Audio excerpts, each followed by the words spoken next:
Hello po, online world. Ayan po yung ating na-pick up sa Walter Mart, Cabanatuan City Branch, Ace Hardware. Ayan po. A total of 298 kilos. Ayan po.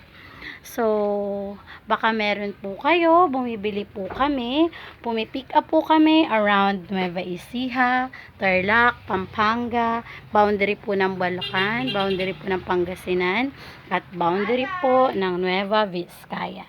So, pag nagkasundo po tayo sa presyo, pipick upin din po namin kaagad.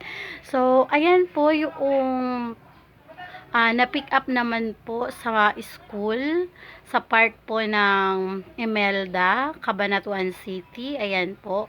So, ang kilo po natin sa mga notebooks na ganyan, 2 pesos per kilo po. Tapos sa mga white paper po, naka-sealed na po kasi siya dahil pinaglalaruan po ng aming mga anak. So, yung mga white bond paper po, ang kilo po natin 5 pesos per kilo po. So, that's all. Pagka meron po kayo, just message me po at pag nagkasundo tayo sa presyo, pipick upin din po namin kaagad. So, that's all for today's video. Thank you for watching. Bye-bye!